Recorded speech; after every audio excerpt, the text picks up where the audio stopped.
राधे, जय श्री कृष्णा। दोस्तों, कैसे हैं आप सब? द सॉन्ग में आप सभी का स्वागत है। पौष पुत्रदा एकादशी संतान की प्राप्ति की कामना के लिए रखा जाता है। जाने पौष पुत्रदा एकादशी कब है, व्रत की विधि, कथा, शुभ मुहूर्त, पारण और क्या करें एकादशी के दिन। पुत्रदा एकादशी भगवान विष्णु को समर्पित व्रत में से एक है। संतान की लंबी आयु और संतान प्राप्ति की कामना करने वाली महिलाएं पुत्रदा एकादशी के व्रत को करती हैं। पुत्रदा एकादशी को साल में 2 बार आती है। हिंदू कैलेंडर के अनुसार हर महीने की 11वीं तिथि को एकादशी कहा जाता है। साल की पहली पुत्रदा एकादशी को पौष पुत्रदा एकादशी या पौष शुक्ल पुत्रदा एकादशी कहते हैं। यह एकादशी दिसंबर या जनवरी महीने में आती है। पौष पुत्रदा एकादशी पूजा विधि जाने। सुबह जल्दी उठकर स्नान करना चाहिए। इसके बाद विष्णु सहस्त्र नाम स्तोत्रम का पाठ करना चाहिए। व्रत के दिन अनाज या चावल के सेवन से बचना चाहिए। पूरे दिन भगवान विष्णु का ध्यान लगाना चाहिए। शाम को विधि विधान से भगवान विष्णु की पूजा और आरती के बाद गरीबों या जरूरतमंद को दान देना चाहिए।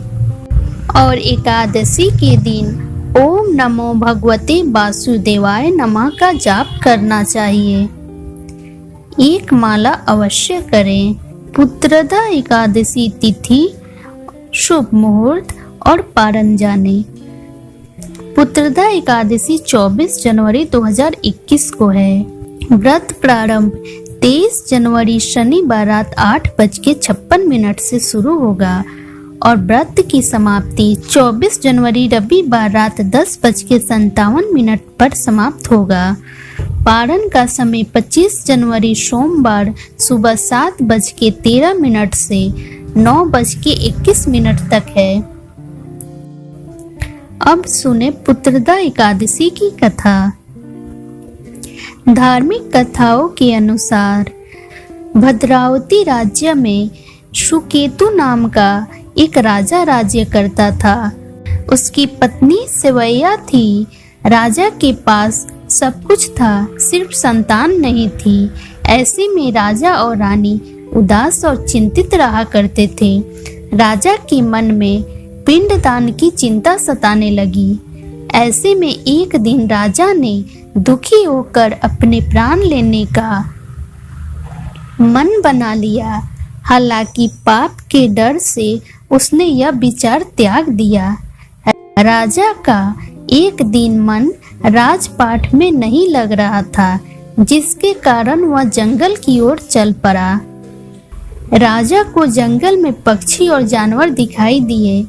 राजा के मन में बुरे विचार आने लगे।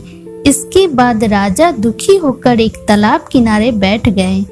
तालाब के किनारे ऋषि मुनियों के आश्रम बने हुए थे। राजा आश्रम में गए और ऋषि मुनि राजा को देखकर प्रसन्न हुए।